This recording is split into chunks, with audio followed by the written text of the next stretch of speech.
Bands जो है मुझे लगता है सारे कॉलेजेस में दोस्त जो है वही बनाते हैं बैंड सारे, है ना? ऐसे ही होता है. ऐसा ही है. मेरे भी दोस्त थे, कुछ यूनिवर्सिटी में दोस्त थे, और हम आपस में ही जैम करते थे. राइट. मेरा किराएदार था तो वो गिटार बजाने का शौकीन था.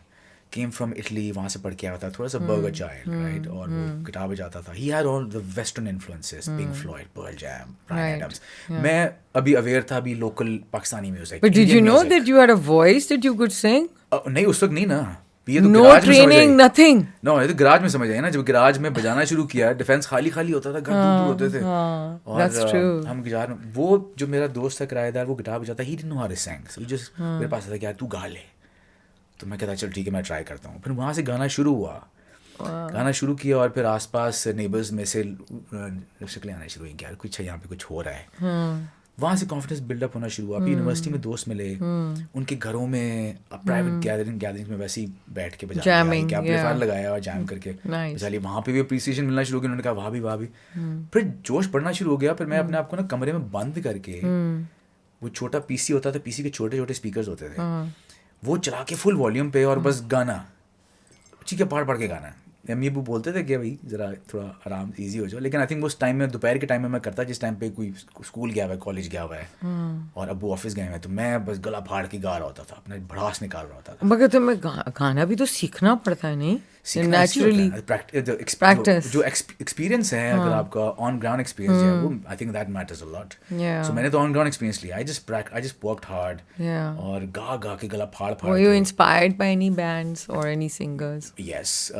जब मैं बड़ा हो रहा था तो आई checked out a couple of very good underground gigs in Pakistan. Lahore में होते थे, रॉक फेस्टिवल्स होते थे. वहाँ पे एक बाय चांस में चला गया, और अलहमरा ओपन एयर थिएटर एक कमाल वेन्यू था. I loved it. मैं जब भी वहाँ जाता था, मैं इतना इंस्पायर होता था कि यार ये एक एम्फी थिएटर टाइप एक फील है, आवाज़ कितनी मज़ेदार, acoustically was so well built that arena. और जो वहाँ पे जो खड़ा होता था सिंगर, वो लग रहा होता था कि it's commanding the entire arena. बड़ा इंस्पायर होता था. मैंने जुनैद जमशेद के शोज़ देखे वहाँ पे, मैंने आवाज़ के शोज़ देखे, मैंने जब जुनून के शोज़ देखे ना, तब I was blown away, because जुनून हैड दैट एनर्जी कि सब क्राउड मेस्मराइज हो जाए होता था, स्पेशली अलहमरा ओपन है. वहाँ से फिर मुझे हुआ कि यार ये वोकलिस्ट खड़ा होके अपनी दिल की भड़ास निकाल रहा है, मैं क्यों नहीं कर सकता? मुझे भी करना चाहिए, because I wanted to speak, I wanted to let out my thoughts to the world. Because मैं खामोश टाइप बच्चा था, तो मैं एक्सप्रेस नहीं कर पाता था ज़्यादा लोगों से अपनी दिल की बात. फिर वहाँ से जब म्यूज़िक आया मेरे पास, then I was into it.